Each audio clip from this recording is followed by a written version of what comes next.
رسول پاک صلی اللہ علیہ وسلم احساس والے نبی ہیں، اور احساس حضور نے امت کا کیا، احساس والی زندگی گزاری، ہر لمحہ محبوب پریشان رہے۔ یہ تھوڑا عرصہ پہلے ڈاکٹر ہارون صاحب مسلمان ہوئے ہیں، اور ابھی انہوں نے 2-3 کتابوں کا انگریزی میں ترجمہ کیا ہے، اور بھی کچھ کتابوں پہ وہ کام کر رہے ہیں۔ ہالینڈ کے رہنے والے ڈاکٹر صاحب ہیں۔ توجہ ہے میری بات پر آپ عزیزوں؟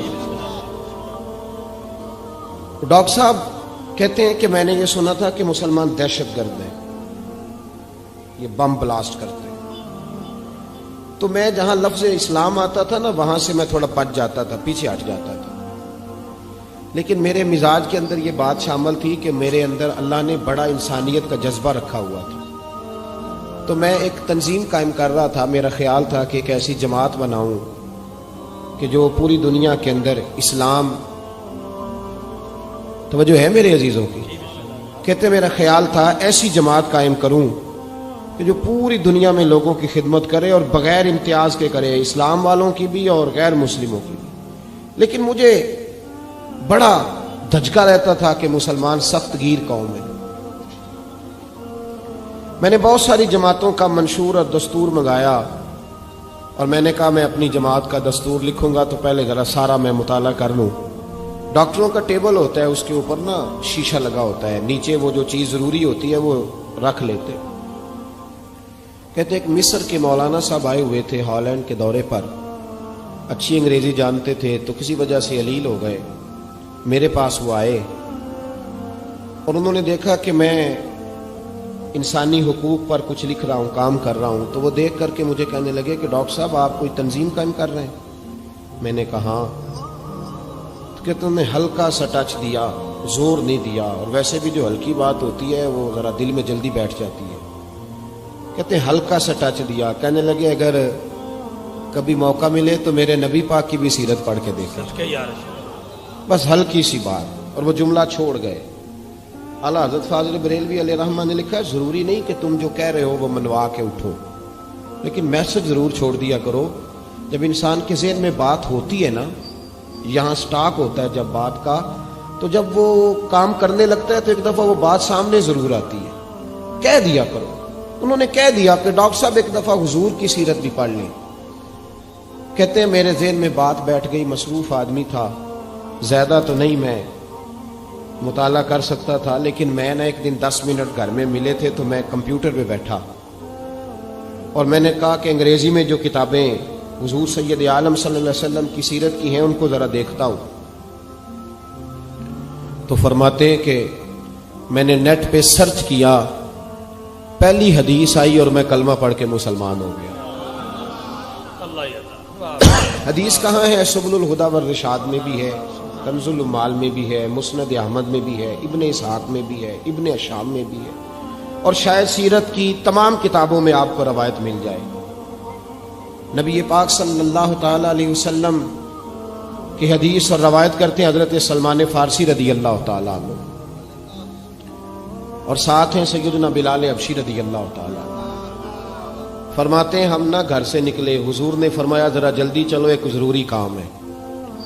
فرماتے ہیں بڑی تیزی کے ساتھ آج روٹین سے ہٹ کر محبوب نے تیز تیز قدم مبارک اٹھائے، تیز تیز، اور فرماتے ہیں ایک گلی ہم نے کراس کی، دوسری گلی میں جو پہنچے تو پھٹے پرانے کپڑے، سادی سی بیوی، اور حالت بتاتی تھی کہ بیچاری کسی غریب گھر کی ہے۔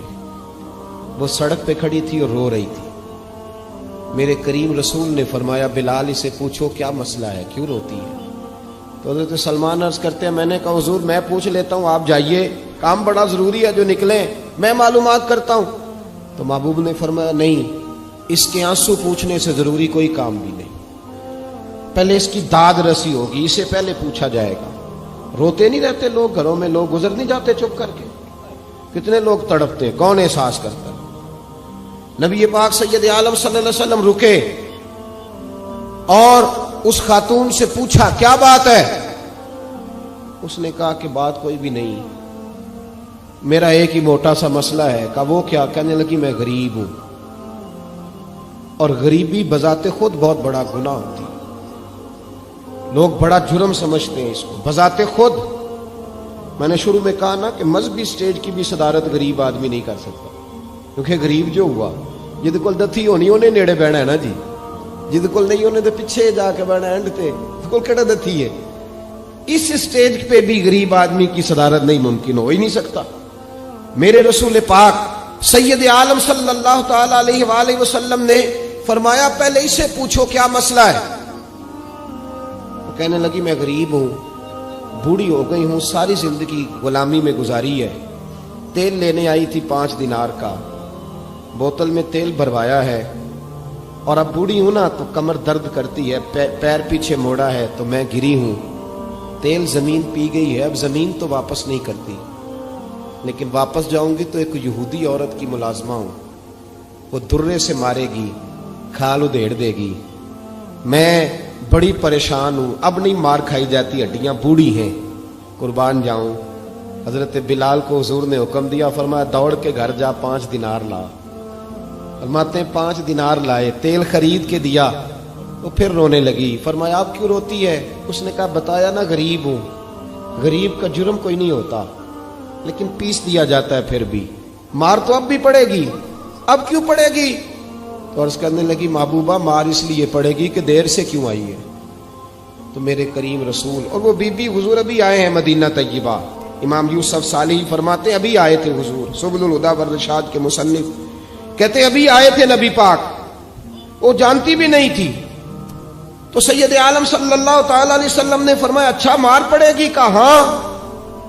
او بھائی کونسلر جو کل آپ کو کہہ رہا تھا نا میں آپ کا خادم ہوں، کونسلر بے گناہ، بلکہ ہمارے SHO صاحب اگر چودھری پہ پرچہ آ جائے تو اس کو ٹیلی فون کر کے پوچھتے ہیں صاحب جی تہاڈے خلاف درخواست آئی ہے، کی کرنا ہے؟ تو غریب آدمی بیچارہ، اس کی غلطی یہ تھی کہ وہ غریب تھا تو اس نے ریڑھی لگا لی چوک میں، اس کو دبوچ کے لے گئے، تینوں پتہ نہیں اتنے نہیں کھلوئی دا، تو اس کے پاس کل انویسٹمنٹ ہی 5000 تھی، سارا لے گئے۔ پھر وہ کونسلر صاحب کے پاس چلا گیا، سر میرے نال چلے آ جائے ذرا میں تھانے جانا ہے۔ انہوں نے کہا گڈی کرائی آ، پیسے ہیں نہیں ایویں تھانے جائیے ہے۔ اب وہ گاڑی لایا ہے، پتہ نہیں کہاں سے لایا ہے، تھانے پہنچا ہے، اور یہ ہے ہمارا حال کہ وہ SHO بھی بیٹھا ہے کرسی پہ اور کونسلر بھی کرسی پہ بیٹھا ہے، اور وہ غریب پیروں میں بیٹھا ہے اور ہاتھ باندھ کے کہہ رہا میری ریڑھی دے چھڈو، میریاں 4 دھیاں نے تو میں شامی کھانا کھڑنا ہے۔ کدھر گیا امت کا وہ ذوق؟ ساری زندگی نعتیں سننے والوں بتاؤ تو صحیح نعت نے تاثیر کیا دی ہے روح کو؟ اگر ابھی بھی گھاڑی غریب کے پاس کھڑی نہیں ہوتی تو پھر کیا اثر ہوا ساری زندگی نعت سننے کا؟ میرے مصطفیٰ کریم سید عالم صلی اللہ تعالی علیہ وسلم نے فرمایا اس خاتون سے یہاں کونسلر ساتھ نہیں جاتا، کہتا ہے کر دیا ٹیلی فون، سویرے 9 بجے پہنچ جانا۔ پر کائنات کی سب سے معزز شخصیت حضرت سیدنا بلال حبشی رضی اللہ تعالیٰ عنہ فرماتے ہیں میرے نبی پاک نے فرمایا بی بی چل میں تیرے ساتھ چلتا ہوں، گویا اللہ کی ساری رحمتیں اس کے ساتھ ساتھ چلنے لگی، اور آگے آگے نہیں، ساری کتابیں پڑھ لو، وہ پھٹے پرانے کپڑوں والی بی بی آگے آگے اور اللہ کے کریم رسول پیچھے پیچھے، ساری گلیاں اس نے پھرائی، مدینے کی صحرا آ گیا، ایک دروازے پہ دستک دی، سے مالکن آئی، وہ بی بی بعد میں کہتی ہے میں بھی بڑی ڈاڈی تھی، طاقت ہی نہیں تھی میرے سامنے کو کھڑا ہو سکے، لیکن جب میں باہر نکلی تو میں نے نور کے حالے میں لپٹی ہوئی ایک عظیم ہستی کو دیکھا۔ فرماتے محبوب کے گورے چٹے رنگ کے اوپر کالی زلفیں اور محبوب پاک کی مقدس آنکھیں جب تک بات کرتے رہے نظریں زمین پہ جھکی رہی۔ شرم و حیا والے رسول نے بڑے میٹھے، بڑے دھیمے، بڑے خوبصورت لہجے میں کہا، بریلی کے امام فرماتے ہیں نیچی نظروں کی شرم و حیا پہ درود، بڑے دھیمے لہجے میں فرمایا تیری نوکرانی ہے تیری؟ عورت کہتی ہے میں تو حضور کے جلووں میں محو ہو گئی کہ سادگی میں اتنا حسن میں نے دیکھا ہی نہیں، تیری نوکرانی ہے؟ کہا تو میرے محبوب نے فرمایا بیچاری کی غلطی کوئی نہیں، اسے مارنا نا، اس سے تیل گر گیا تھا، نیا خریدتے دیر ہو گئی، رو رہی تھی تو میں سفارش کرنے آیا ہوں۔ وہ خاتون کہتی ہے کسی کی نہیں مانی تھی، اور محبوب کے جملوں میں تاثیر اتنی تھی ککھ سواد نہیں مشری اندر، اساں کھنڈا بھی چکھ ڈٹھیاں، انہاں ساریاں شیواں نالوں گلاں سجن دیاں مٹھیاں، فرماتے ہیں نبی پاک صلی اللہ تعالی علیہ وآلہ وسلم نے فرمایا کچھ نہ کہنا. کہنے لگی نہیں کہتی، میرا وعدہ رہا، کچھ نہیں کہوں گی. اب میرے حبیب نے پھر نظر اٹھائی اور اس غریبنی کی طرف دیکھا اور فرمایا تو اگر کہے تو میں جاؤں، تو اگر کہے تو میں خود بھیک دے، خود ہی کہے منگتے کا بھلا ہو، تو اگر کہے تو میں جاؤں. اس نے خراج پیش کیا تو چند آنسو گرائے. کہنے لگی محبوبہ جیسے بندہ نوازی. حضور نے رخ پھیرا. حضرت بلال کہتے ہیں میں پیچھے رہ گیا تو وہ دونوں بیبیاں دوڑ کے میرے پاس آئیں. کہنے لگی بتا تو صحیح ہے کون، یہ بتا تو صحیح کون تھے. تو حضرت بلال کہنے لگی تم نہیں جانتے. جناب بلال فرمانے لگے یہی تو ہے جنہیں اللہ نے سچا رسول بنا کے بھیجا ہے. بیبیاں دوڑ کے آئی. کہنے لگی محبوبہ دروازے تک آئے ہو تو خالی تو نہ لوٹاؤ، مہربانی فرماؤ ہمیں بھی کلمہ پڑھا دو. ڈاکٹر ہارون کہتے ہیں وہ بیبیاں وہاں کلمہ پڑھ رہی تھی اور میں حدیث پڑھ کے کلمہ پڑھ رہا تھا. بھائی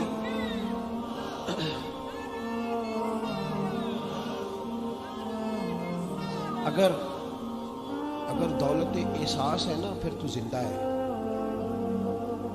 جو زندہ ہوتا ہے اس میں لچک ہوتی ہے، جو مر جاتا ہے وہ اکڑ جاتا ہے. اگر زندگی ہے تو پھر احساس ہونا چاہیے. اگر تیرے اندر زندگی ہے تو پھر احساس ہے، اور اگر تیرے اندر احساس نہیں رہا نا تو پھر زندگی زندہ دلی کا نام ہے.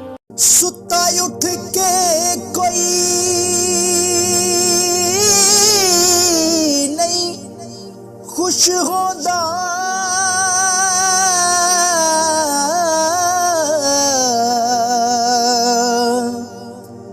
بڑے ستے جگا کے میں ویکھیا